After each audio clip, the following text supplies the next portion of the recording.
Olá, sou Marilis Pereira Jorge, você está no My News. Obrigado pela sua companhia. Se você não está inscrito aqui ainda no canal, se inscreve aí, aperta o sininho para receber as notificações. E vamos embora para o assunto de hoje, que o assunto de hoje está quente, polêmico, bastante gente falando sobre ele, que é sobre essa proposta, essa possível proposta que o governo vem falando para melhorar os números de gravidez precoce no Brasil, que são números escandalosos. Eu já vou dar esses números para vocês, para melhorar esses números com uma campanha de abstinência sexual entre os jovens.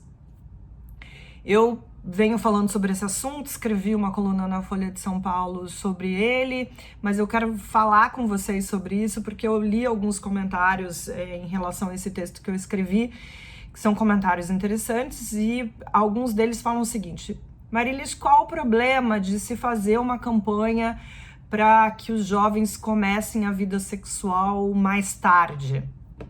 Nenhum. Não vejo nenhum problema.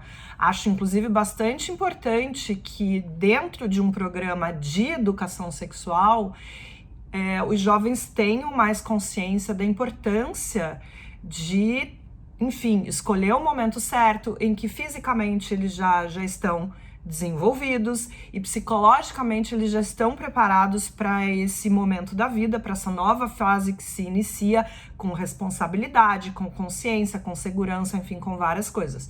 Não há problema nenhum, gente, nisso, né, de se falar com o jovem. Eu tive essa educação dentro de casa, eu tive orientação nas escolas onde eu estudei e tá tudo certo. A questão é você fazer apenas um programa que prevê a abstinência para controlar um problema gravíssimo que a gente vive no Brasil, que é a gravidez na adolescência, sem que outras coisas sejam incluídas nesse programa de conscientização, como o uso de preservativo, o uso de camisinha, as formas de proteção que os jovens devem usar, né, devem procurar na hora que eles resolverem iniciar a sua vida sexual. Aí tem gente que fala assim, mas quem disse que o governo não vai fazer isso? Enfim, os postos de saúde já distribuem preservativo, já distribuem anticoncepcional. Gente, não adianta distribuir anticoncepcional nem preservativo se você não faz um amplo programa que chegue até os jovens, que conscientize os jovens da importância do uso. Saindo um pouco da gravidez, é só olhar para os números, eu já falei sobre isso, pode procurar o vídeo aí no canal, sobre os números de doenças sexualmente transmissíveis, que deram um salto no Brasil. O Brasil cresceu no número de AIDS, na contramão do que vem acontecendo no mundo, onde os índices vêm caindo, e a gente viu a volta de várias doenças que a gente, né, ficou sem ouvir falar durante muito tempo, como sífilis e gonorreia. Mas esse vídeo não é sobre doença sexualmente transmissível, ainda que tenha a ver com esse assunto. O assunto é essa proposta do governo. Como é que isso começou? A ministra foi para o Twitter dizendo que não é impor condutas morais ou religiosas nessa proposta. Como política pública, essa proposta é tentar impor, sim, gente. Desculpa, mas isso a gente sabe que a gente tem um governo conservador que tem, inclusive, que atender uma parcela conservadora da sociedade, mas tem que olhar para todos os outros segmentos da sociedade que não pensam, não seguem as crenças, né, que esse governo tem. Então, assim, é muito fácil ela dizer que não tem a ver, mas tem sim, gente. O que essa proposta de abstinência sexual ela defende? Defende que a educação afetiva apenas valoriza a importância dos relacionamentos emocionais saudáveis e alerta para as consequências de um ato sexual. Tudo isso pode ser feito, né? Tudo isso pode ser falado, né? Como eu já falei aqui no começo desse vídeo. Mas não dá pra gente ter um programa simplesmente que diz pro jovem, olha, vamos esperar a hora certa, não é agora o momento. E olha, eu tô falando de adolescente, gente, que é acima de 15 anos, eu não tô falando de crianças ainda, né, pré-adolescentes a gente sabe que tem gente iniciando a vida sexual nessas idades, isso é muito sério. É muito grave, isso também precisa ser olhado. A gente sabe que tem crianças aí com 10, 11, 12 anos já começando a vida sexual. É um problema muito sério. Vou trazer uns números aqui para vocês terem uma ideia. A nossa taxa é de 56 nascimentos por 1.000 jovens entre 15 e 19 anos. E piora quando você olha de uma forma geográfica aí no país. Para vocês terem uma ideia, chega a 85 nascimentos por 1.000 no norte, que é uma taxa semelhante ao que se vê no Zimbábue, por exemplo, que são 86 por 1.000, e no Senegal, 73 por 1.000 nascimentos. Para efeito de comparação, nos Estados Unidos são 18 por 1.000. E por que eu estou trazendo o número dos Estados Unidos? Porque essa política de abstinência é uma cópia de uma política que vem sendo testada nos Estados Unidos e que já mostrou que não traz resultados. Nos últimos dias, vários articulistas, tem a Cecília Machado, que é economista e professora da Escola Brasileira de Economia e Finanças da FGV, desculpa. Ela escreveu um artigo bem interessante, trouxe vários dados, muitas pesquisas mostrando que isso é uma política falida, que não dá certo, que não muda as taxas de nascimento. Eu vou tentar trazer apenas uma aqui para vocês terem uma ideia.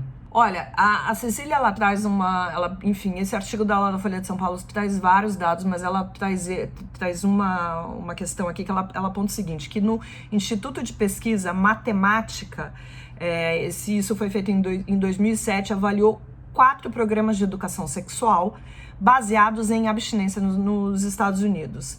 E não encontrou efeitos, os números de gravidez não diminuíram, o que é muito grave, porque não adianta você gastar um monte de dinheiro e você não ver resultado naquele dinheiro que está sendo investido. Agora, gente, se nos Estados Unidos isso não dá efeito, já é um problema, que tem uma taxa muito menor do que a nossa, né? São 18 nascimentos para cada 1.000 jovens, imagina aqui que a gente tem uma taxa de 56 nascimentos por cada 1.000 jovens. Não dá para ignorar e não dá para fazer de conta aqui lá dizer para o jovem, olha, vamos esperar, não é a hora que vai dar certo. Agora, de tudo isso, o que eu acho ainda mais cruel dessa questão da abstinência são alguns detalhes que você começa a perceber que parecem detalhes, mas não são detalhes. Por exemplo, tanto a ministra Damares quanto o deputado Marcos Feliciano, que escreveu um artigo na Folha de São Paulo, eles usam uma única pesquisa que foi feita em 2005 no Chile, num colégio no Chile, com 1.000 adolescentes, para provar que a abstinência diminuiu os casos de gravidez. É um único estudo. Agora, olha a crueldade disso. Sabe com quem esse estudo foi feito? Só com mulheres. E é o que eu sempre digo, gente, a gravidez acaba sempre na conta da mulher. É sempre a mulher que é cobrada.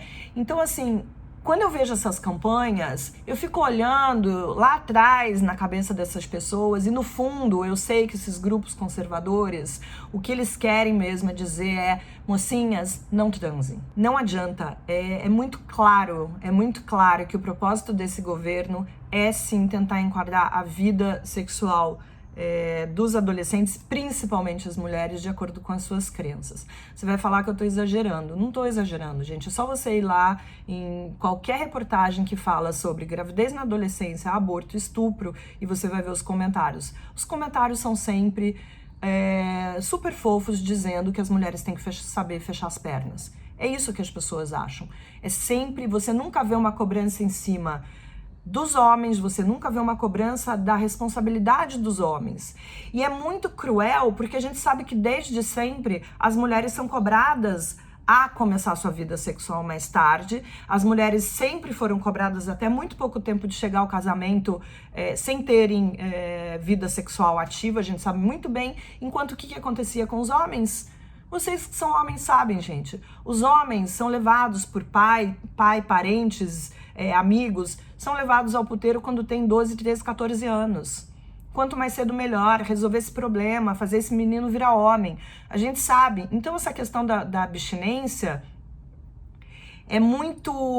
parece muito fofa, parece muito legal, parece uma preocupação, mas na verdade tem um foco que sim são as mulheres. De novo, a questão da valorização do relacionamento, da melhor hora de um jovem começar a vida sexual, claro que ela deve ser valorizada, claro que ela deve ser falada, mas isso precisa estar dentro de um programa de educação sexual completo, que envolva também as formas de proteção para quando esse jovem decidir ter uma vida sexual, ele estar com bastante informação, estar seguro, estar protegido do que ele vai fazer. Porque assim, vocês acreditam mesmo que os jovens, a maioria no país, hoje em dia, com a internet, com a informação, com a vida social, com a influência que existe, inclusive do meio que cada um vive, você acha que porque o Ministério da Saúde vai fazer uma campanha dizendo que, melhor esperar, isso vai funcionar? Os estudos dizem que não funciona. Então, vamos parar de tentar cobrir o sol com a peneira e vamos encarar. A gente tem um problema muito sério no Brasil e a gente precisa tratar esse problema de verdade e não com conto da carochinha, com essa coisa fantasiosa, com medidas fantasiosas, sabe, que acham que vão resolver o problema como um todo. Uma coisa que é muito importante, vou dar um exemplo para vocês. Na minha adolescência, entre mim e as minhas colegas, várias colegas, não me lembro quantas eram, mas assim, todas começaram a vida sexual em fases diferentes da vida. Algumas começaram com 15, 16, outras só foram ter vida sexual aos 19 anos. Nenhuma delas engravidou. Por quê? Porque tinham informação, porque tinham educação sexual na escola, em casa, tinham acolhimento dos pais. Então, só que claro, uma bolha bonita, cheirosinha da classe média, onde isso de fato acontece todos os dias, é o que vai continuar acontecendo. As pessoas que têm melhor poder aquisitivo, que têm melhor educação, que têm uma relação mais aberta em casa para poder conversar com seus pais, elas vão continuar começando a vida sexual quando bem entenderem, mas com informação, com proteção e com acolhimento familiar. Ao contrário do que acontece nas classes menos favorecidas, que sim são essas que mais sofrem com esse problema, e a gente vai continuar, né? Vai ver cada vez mais, a gente vai continuar vivendo esse problema que já existe no Brasil, que são meninas pobres, adolescentes, engravidando, tendo filho, destruindo as suas vidas, porque assim, gente, vamos combinar? Os meninos continuam a vida. Os meninos vão estudar, vão trabalhar, vão fazer o que eles quiserem. As meninas vão aí, na maioria das vezes, parar de estudar para ficar em casa criando um filho e vão comprometer todo o seu futuro. Então, é essa a questão. Então, assim, você que acha que é muito bonito essa campanha, tenta entender que não é tão simples assim. E só para vocês entenderem isso, olha só, no início de dezembro, agora, finalzinho de 2019, o Ministério, que é comandado pela Damares Alves, que é o Ministério da Mulher, da Família e dos Direitos Humanos, promoveu um seminário na Câmara dos Deputados, mas olha, convidou só pessoas favoráveis a esse tipo de medida, que é abstinência. Inclusive trouxe gente dos Estados Unidos para participar desse seminário, para dizer, olha, que maravilha o que está acontecendo aqui. Não... Oh, Mia, é muito bonitinho. O que foi esse evento? Esse evento foi uma preparação para a Semana Nacional de Prevenção da Gravidez na Adolescência, que vai acontecer agora no começo de fevereiro.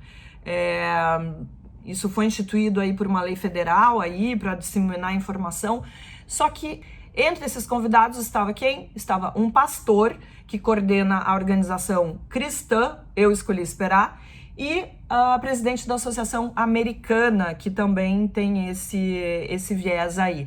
Não levaram ninguém que tem opinião contrária, não levaram ninguém que pudesse, entendeu, contrabalançar e mostrar outros estudos que dizem que isso não é eficaz. Então realmente fica muito complicado, inclusive porque a realidade americana é muito diferente da realidade brasileira. Eu quero que vocês pensem nisso. Ninguém está aqui dizendo... E acho tão engraçado, as pessoas são muito malucas, né? Você pega quem é favorável a essa questão da abstinência desse programa que pode ser implementado pelo governo, acha que as pessoas são contra. Não é que ninguém é contra. O que as pessoas são contra é que isso seja feito dessa forma que está sendo feito, ignorando a importância das outras questões, né, que entram na coisa toda da educação sexual. Então não dá. Ninguém é contra, ninguém tá dizendo que criança tem que começar a vida sexual mais cedo, que adolescente tem que transar. Não, acho que tem que ser com responsabilidade, de preferência, enfim, com uma idade onde esse jovem já seja mais maduro, que possa responder, inclusive, psicologicamente, né, por suas decisões. Então, essa é a questão. Ninguém é favorável, sabe? É uma coisa tão boba, é uma coisa tão rasa. Acharem que tem pessoas aqui querendo que criança, jovem, faça sexo. É inacreditável. É um discurso tão raso, tão bobo, tão... Enfim, eu fico por aqui. Vamos pensar. Eu acho que a gente precisa de políticas públicas tantas áreas, mas nessa área é muito importante e não, essa conta não pode ficar só no colo das mulheres, sabe? Isso por isso sim, a gente precisa de um programa eficiente que englobe todo mundo, que seja feito para meninas, para meninos, mas que não venha só com esse blá blá blá de abstinência, vamos esperar. Só falta agora dizer para esperar pelo casamento, né? As mulheres, claro, né? Espera casar, espera achar, enfim, um parceiro para ter uma vida sexual. É isso, gente. Eu fico por aqui, volto na semana que vem. Um ótimo final de semana para vocês. Um beijo.